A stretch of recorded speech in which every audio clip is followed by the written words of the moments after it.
नाही, माझा इथे हा प्रश्न निर्माण होतो की या ओबीसी समाजाचे जे काही कागदपत्र तपासून किती कुणबी नोंदी सापडल्या याचा जो आकडा वारंवार प्रकाशित केला जातो, याच्यामध्ये सातत्य दिसून येत नाही.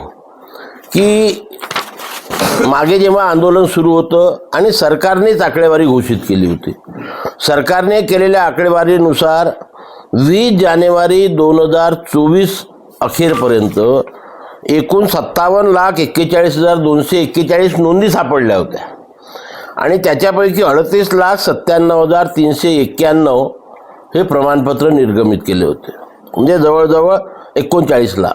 त्याच्यामध्ये 24 ऑक्टोबर 2023 ते 20 जानेवारी 2024 या 4 महिन्यामध्ये 1,71,100 प्रमाणपत्र या महाराष्ट्रामध्ये दिले होते, ज्याच्यामध्ये ज्या लोकांकडे आहे दाखले, वडील आजोबा पंजोबा, त्यांनाच मिळालेले हे आकडे आहे, नवीन आकडे नाही आहे.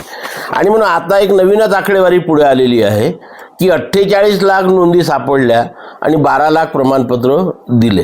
आता ह्या 48 लाखाचा आकडा कुठून आला आणि 12 लाखाचा आकडा कुठून आला, या आकडेवारीमध्ये कुठेही ते मेळ जुळत नाही. आणि म्हणून काय सत्य परिस्थिती आहे हे वारंवार जे आम्ही मागणी करतो की सरकारने 3 तक्त्यामध्ये आकडेवारी जाहीर करावी.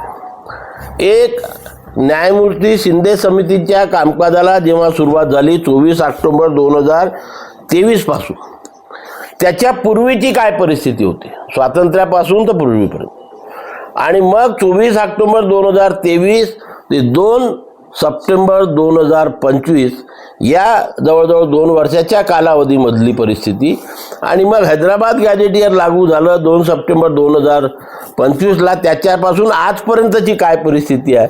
अशा प्रकारे या 3 तक्त्यामध्ये जोपर्यंत माहिती सरकार प्रकाशित करणार नाही तोपर्यंत समाजामध्ये ॲक्च्युअल ज्याला आपण म्हणतो ती परिस्थिती कळणार नाही. आणि अशा प्रकारची आकडेवारी घोषित केल्यामुळे, प्रकाशित केल्यामुळे मराठा समाज आणि ओबीसी समाज दोन्ही समाजाच्या मनामध्ये हा नेहमी संभ्रम निर्माण होतो की प्रत्यक्ष आकडेवारी काय आहे. आम्ही जबाबदारीपूर्वक वारंवार मी सांगत असतो की या सर्व याच्यामध्ये ओबीसी समाजाचं कुठेही नुकसान झालेलं नाही. ज्या काही आहे त्या जुन्याच वडिलोपार्जित नोंदी आहेत, वडील आजोबा पंजोबा खापर पंजोबा यांच्या कागदपत्रावरच्या, आणि त्याच्यामुळे नवीन व्यक्ती कोणीही आलेला नाही. ज्याच्याकडे सर्टिफिकेट आहे वडिलाकडे आजोबाकडे त्याला कोणी थांबवू शकत नाही. पण बा जे ऑरिजिनली कुणबी नव्हते, कुणबी मराठा नव्हते, मराठा कुणबी, अशा प्रकारच्या जर नोंदी सापडल्या असेल तर त्या सरकारने प्रकाशित करायला पाहिजे, जेणेकरून हे नवीन 10 लोक आले, हे नवीन 1,000 लोक आले, हे नवीन 1 लाख लोक आले, अशा प्रकारची प्रत्यक्ष परिस्थिती नाही.